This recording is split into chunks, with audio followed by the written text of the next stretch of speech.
This is Mallory Quigley. Yes. In Washington and in state legislatures across the country, pro-life momentum is surging. Pro-life candidates, legislators, and policymakers are going on offense to expose abortion extremism. They're enacting and strengthening policies that protect unborn babies and their moms.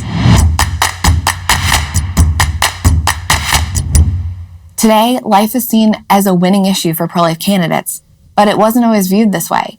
Candidates and legislators, even true believers, would avoid the issue, crossing their fingers and hoping abortion wouldn't come up in a debate, fearful of taking a stand. But the pro-life movement demanded better. We knew that not only is our position morally right, it is also politically smart.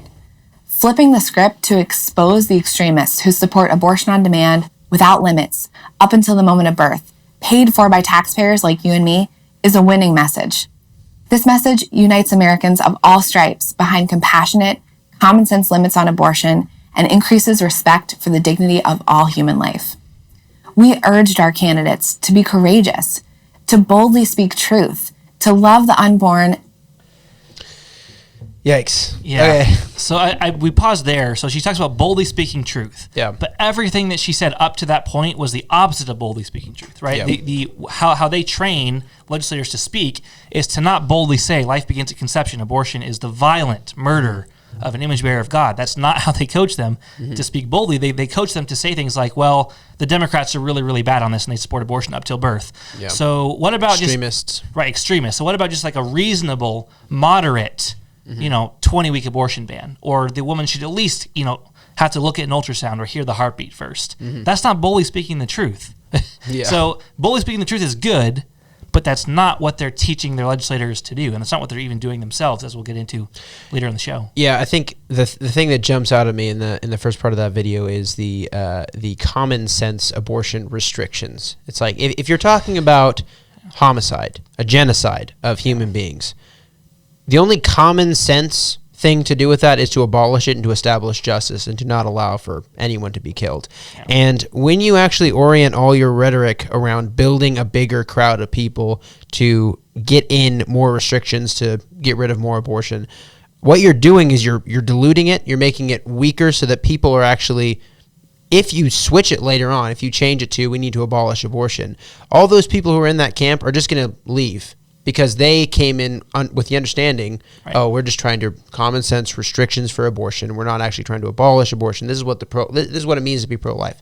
I think that's why you get 48% of pro-life people who identify as pro-life who don't think abortion should be criminalized. Like there's 48% of the people in this country are pro-life, and 12% want abortion completely abolished. Yeah, and so that means that 1 in 4 pro-lifers wants abortion completely abolished. And the reason is exactly like you said.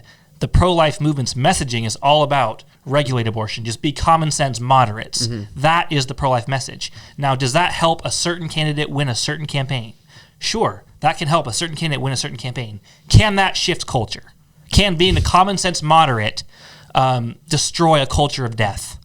Being a common sense moderate, that's absurd. Yeah, I say because I'm following you, not because, yes, that's the thing that does it. Yeah, it's a very short-sighted view that says, man, how can I just win one election? How can I, try to seem like a moderate? That's how political strategists think, but that's not how people who actually shift the culture think.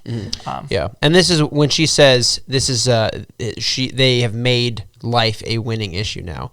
What she's referring to is basically getting more European restrictions for abortion, which is a very pro-choice culture, right? It's a culture that is, they have more restrictions than we do in America, but that's the winning thing, is to get a culture that has, right now, more restrictions than we currently have, and that's the aim and the goal of this rhetoric, eventually with a motivation of abolishing abortion. But again, you're delaying that by not calling for it immediately and having this sort of euphemistic type of rhetoric. And every member of the human family.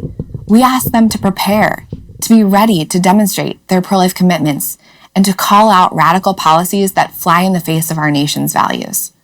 Respect for life deserves as much attention as any other issue we debate in the political realm, be it foreign policy, the economy, healthcare. The message is clear. As much? Really? Yeah. Abortion deserves as much attention as anything else? Yeah. Are you freaking kidding me? Radical extremists, whenever you're referring to abortion supporters as those things, it came up all the time with the New York abortion laws, the late term abortion laws as And well. You wrote an article in this. I think you were about to say it. But yeah.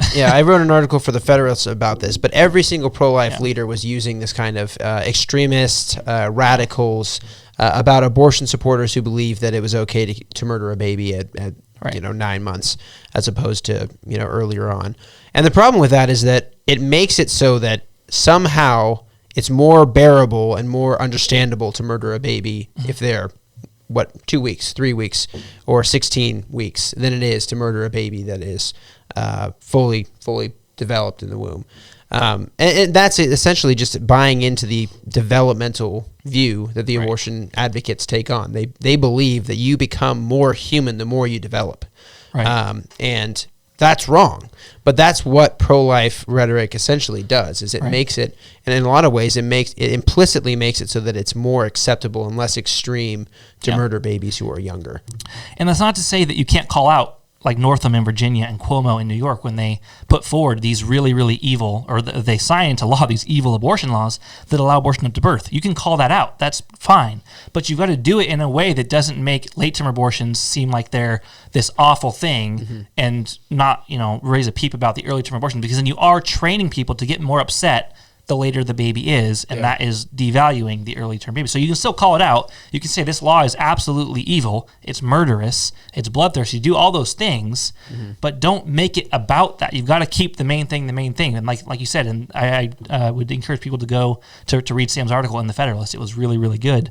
But yeah, you've got to keep the main thing the main thing. You can't get people all angry about things that are tangential to what actually needs to be talked about, which is that abortion is murder. Always, and not be partial about which babies matter more. But yeah, like I mentioned earlier, the fact that she's saying abortion deserves as much attention and as much time being talked about as foreign policy or economics, whatever other issues, that's crazy. Like it's a Holocaust. What are you talking about? It deserves as much attention. This is the issue. This is it. We live in a Holocaust. Like is people being able to make a living important?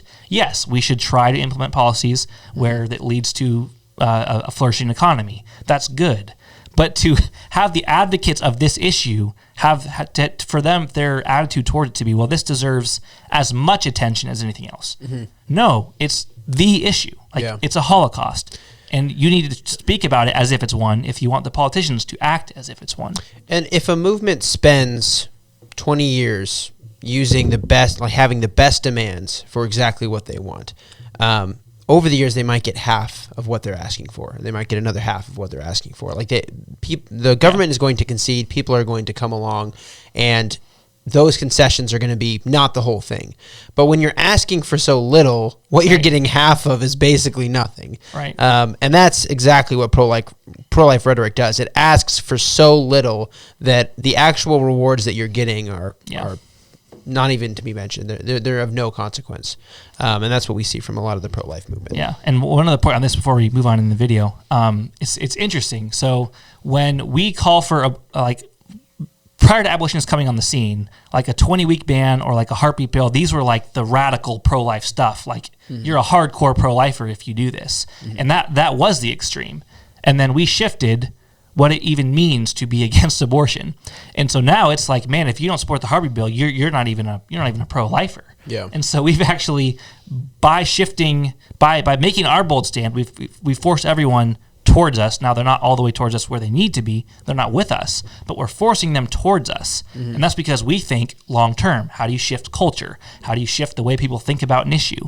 Well, it's by making a firm, strong, biblical, constitutional demand. Yeah. Demand, not a request, demand. Yeah. And you demand it repeatedly and actually boldly, not like #courage, ban abortion at 20 weeks and make the mom listen to a heartbeat and look at an ultrasound. That's not courage. Yeah. No.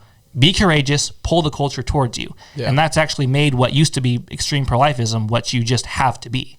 Yeah, and it's not like we're playing bad cop, good cop with them or anything like that. No. But that's essentially what's happening, is that we're asking for something that's consistent, that's righteous, that's good, that is in line with the truth. And when we do that, people that are moderates, people that are seen as moderates by the legislators, by the people, their policies, what they're asking for is just going to be much more easily to get, right? Because there is that group of people that is asking for exactly what we want. So even though pro-lifers, most of them hate us, they shouldn't hate us because it makes it way easier on them. Yeah, your bills are passing like crazy in a lot of states to a significant degree because abolitionists are shifting the Overton window in that state. We're shifting the entire political scene in that state. And that's why you've got 5 bills passing in Oklahoma this year. 6 if you count the adoption bill. Mm-hmm. I mean, that's why you got 12 bills passing out of one committee in Texas in a single day. Mm-hmm. It's because abolitionists are making them look like weak moderates, and they've got to prove that they're not. And so they try to do the more radical pro-life stuff. Yeah. And so, it's largely because of us that a lot of these bills are passing. Yeah. So.